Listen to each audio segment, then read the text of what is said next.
So by now, there's a good chance you've seen the viral video over the last few weeks of a white woman who was caught on camera yelling racial slurs, but in case you haven't, here it is. You call him a nigger, the child? Did you call the child the nigger word? It is my own business. You call him a nigger? Okay, why don't you have the boss to say it right now again? You nigger. Okay. Alright, that's what you say. Now, she was eventually doxxed and revealed to be Shiloh Hendrix of Rochester, Minnesota. And let me quickly preface what I'm going to say with I don't condone the use of the N-word under any circumstances, even if, as the woman alleges, the child that she called that word went through her son's diaper bag. And I'll go more in depth on my thoughts on this matter later, but usually you'd expect people to post an apology video for it after it goes viral and you get backlash, but she did the opposite of that. Instead, starting a Give, Send, Go, which raised $600,000, surpassing the initial goal of $50,000, to assist in her protecting her family and potentially relocating, as her social security number, address, and phone number have been given out freely and her family is being harassed for this, even where she exercises. Which I will say that I have respect for her for standing on her morals and not giving a phony ass apology, even if, like I said, she is morally reprehensible. But there's a lot more to the story which I will go into, but it's giving deja vu to Lilly Gaddis, the girl who went viral sometime last year for saying the N-word. Okay, this time I have a beef with the male community. So I'm sick and tired of all girls getting blamed, or like guys, certain guys, thinking that all girls are gold diggers. I don't know if it's because you get your information from those street interviews in like Miami at 3 a.m. outside of a nightclub.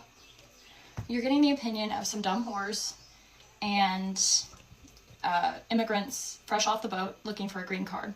Yes, they are probably gold diggers. Everybody I know who's married right now, they're married to broke-ass niggas. And even after she got canceled and lost her job and everything, definitely wasn't sorry.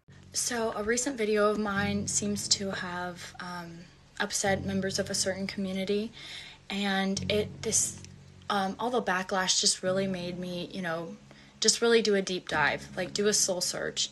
And after all that, I still couldn't find a care. Which at the time when she was being propped up by some people on the right as a champion of free speech, I came to the ultimate conclusion based on everything that she's a troll and isn't some major thought leader for conservative values. Ultimately that you should take what she's saying with a grain of salt. Nonetheless, I still defended her on the basis that while I would never use that word, it wasn't done maliciously, it wasn't the hard R. But one thing I noticed when I rewatched it was she mentioned those opinions being from fresh off the boat Indians, which as someone who comes from a family of Indian immigrants, I didn't find that completely offensive in that context. However, it seems she may be a little bit more racist than I thought, because as to be expected with these viral clips, Piers Morgan picked up on it. And Lilly was on the panel talking about Shiloh calling the child the N-word.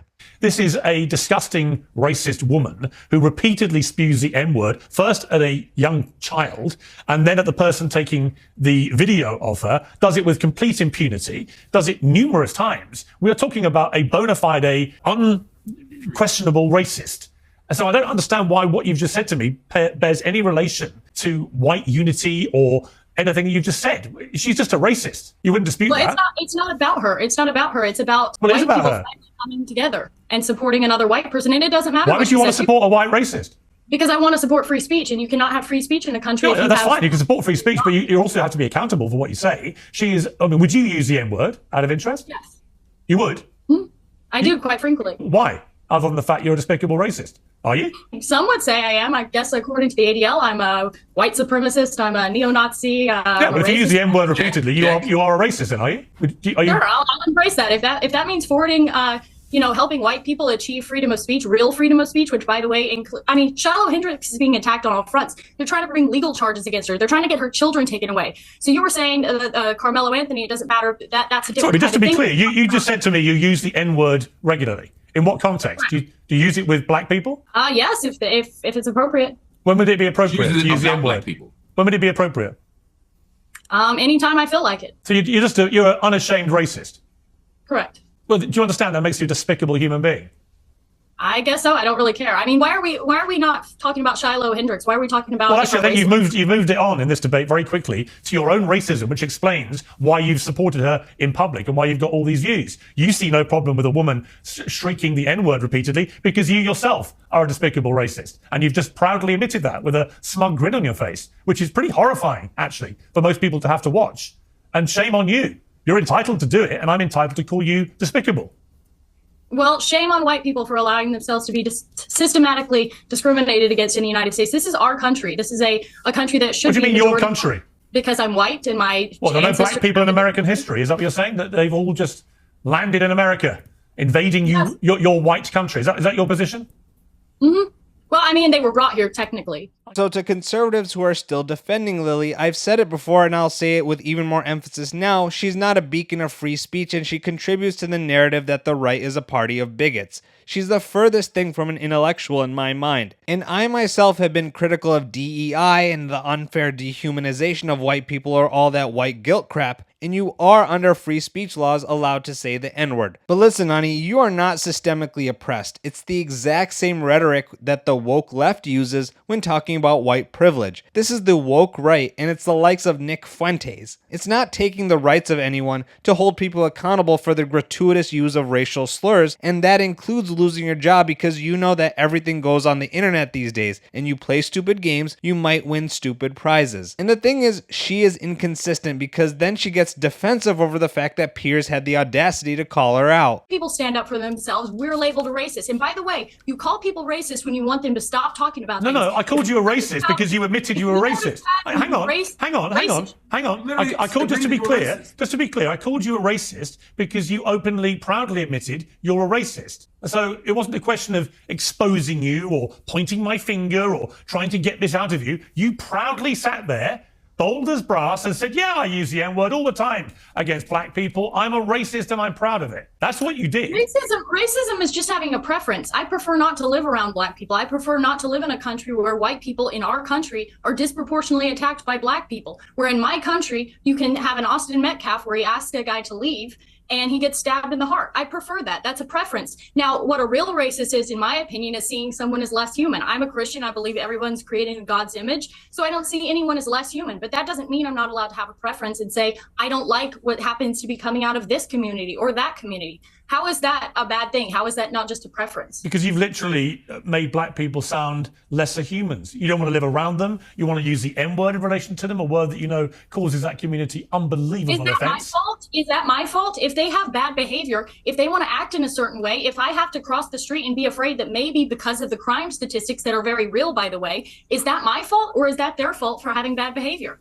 So you proudly use the N-word, but when you're called a racist, no, you're being targeted as a white person? Get the hell out of my face with that crap. You are possibly the worst representation of white Christians. And yes, you do have the right to be wary of a certain race because of high crime statistics, but when you feel free to unapologetically use the N-word, don't get mad when you get hate for it. Stand your ground if you're that tough, but she isn't. And tensions boiled over with the African American on the panel. Oh. This is stupid. This is stupid and racist, and at some point we have to ask ourselves, do we want to reward this kind of disgusting behavior by platforming it? I don't disagree, Mark. Listen, I didn't know she was going to say that. I don't disagree with you. No. Yeah. I'm with you. I don't think you knew ahead of time. I'm saying at this moment, someone who's saying technically black people were, no, technically Africans were stolen, enslaved, and they built this country. And the idea that you can justify calling a baby the N-word by saying that white people are losing the country is absurd. It's morally bankrupt, and it's honestly besides the point. I mean, all these are just distractions from the fact that she wants to justify dehumanizing and even animalizing a small black child. It's disgusting. And while I think the whole black people built this country rhetoric has been used as a justification for paying reparations to black people, which is a slippery slope because that could imply punishing white people who were never linked to slavery, frankly, I'm sick of talking about all of it. But to an extent, he is right that she likes to dehumanize black people. And in the case of Shiloh Hendrix, a supposed 5-year-old with autism. And this is why I love Piers Morgan, because he will call out both sides equally. He's not tied to one political party line. And in case you want any more proof that she is someone who is intolerant, Exhibit A, Ben Shapiro quote tweeted Biden saying he's declaring a 28th Amendment with, nope, sorry, you can't just declare it any more than I can declare you dead. To which she said, go back to Israel. Exhibit B, when Ben made a video, Stop Giving Your Money to Crappy People, where he addresses the Shiloh Hendrix situation, Lilly said, of course a Jew hates to see white unity. That's what they fear. Exhibit C out of the others, when the Misfit Patriot, a MAGA podcaster, made a video not wanting to be associated with her, she said, typical Jewish behavior. Get wrecked, P-word. And what he said was reasonable, to be frank. Good morning, internet. So I woke up this morning and I saw this piece of on my timeline, and I went and looked in the comment section, and apparently the people who make this shirt here also made this shirt here. Now, Don't worry, I'm not about to start calling people out and giving people the Bud Light treatment. Nor am I defending AIPAC. AIPAC, I don't like. I've never defended AIPAC. It's the Jews people, like this retard.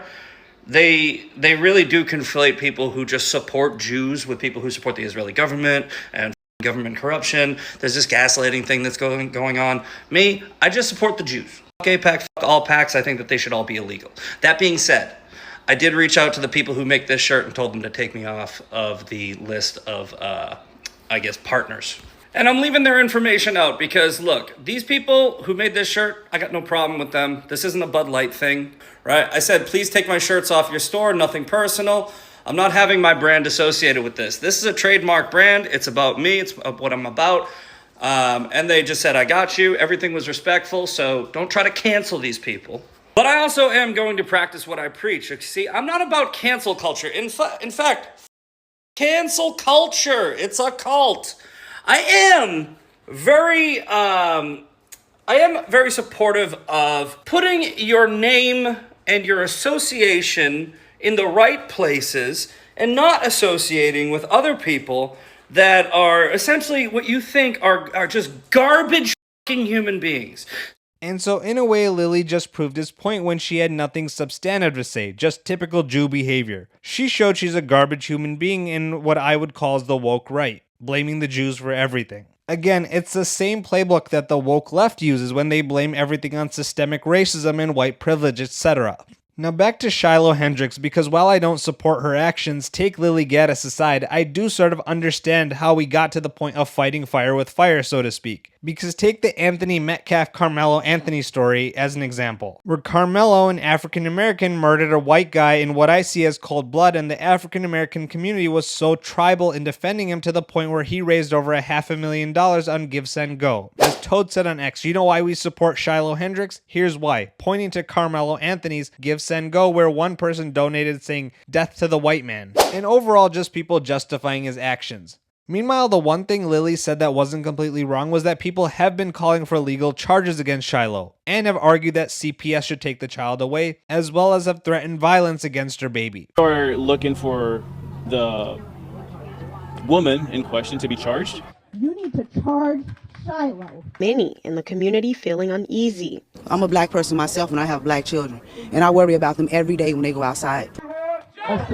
Speakers included officials from Rochester's Community Engagement Response Team. Justice needs to be more than a word right now. It needs to become a standard, okay? I just got a real quick question. So we all know what happened with Shiloh Hendrix and how she got all this goddamn money. All the wrong reasons. But it is what it is at this point. So I'm just sitting here thinking, what about the baby? Because technically, that baby is going to grow up and be part of the goddamn Triple K. That baby might grow up to be Hitler. That baby is going to grow up and probably be the worst of the worst out there in the world. And you know what? I don't want that baby policing children that look like me, all because it was taught that. But since, unfortunately, CPS is not going to be able to do nothing, what should we do? Because part of my thinking was, start a GoFundMe, raise about $1 million, go slap the hell out that baby, make that baby brainless or something for a while. At least it still get to live. I mean, it just might be a little fucked up, But hey, that's what happens when you grow up with racist ass parents. You gotta eat their consequences.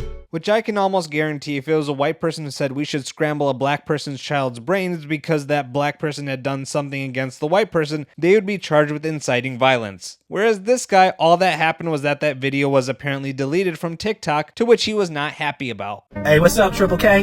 Y'all still mad, huh? I'm still out here. Guess what? It feels good to be black in America.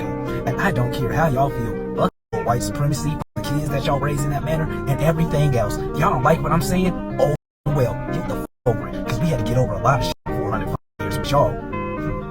Boohoo, more victim mentality. Miss me with the we had to overcome 400 years crap. I mean, it's crap like this that's the reason people are actually siding with Shiloh. That and the person that recorded her didn't have a dog in that fight. He was unrelated to that kid, and in fact, he was Sharmaki Omar, who had rape charges against him that were dismissed in the interest of justice, quote unquote, which the court documents don't actually give a reason behind that, like, I don't know, lack of evidence. But that aside, what the hell was he doing on a kid's playground? Was he actually a diddler, and did the courts dismiss him because of racial reasons? I don't know. It could have been justified to dismiss him, but we'll never never know. But because we won't know, and because it's a guy who seemed to only want to do it to cancel someone because they used a word that hurts people's feelings, it builds this racial tension to the point where people are siding with someone who uses these slurs. Because many people that are after her aren't actually looking for justice. So those on the other side are like, screw you and your vigilante justice. We'll throw it right back in your faces. I'm not justifying any of it, but in order for us to collectively heal, we have to recognize that perspective. But guys, I want to thank you all for watching this video as always, and if you appreciated my commentary, please give it a thumbs up, and if you're new to this channel, hopefully I've earned a subscription. Here's some more videos for you to watch in the meantime. Until next time, peace out.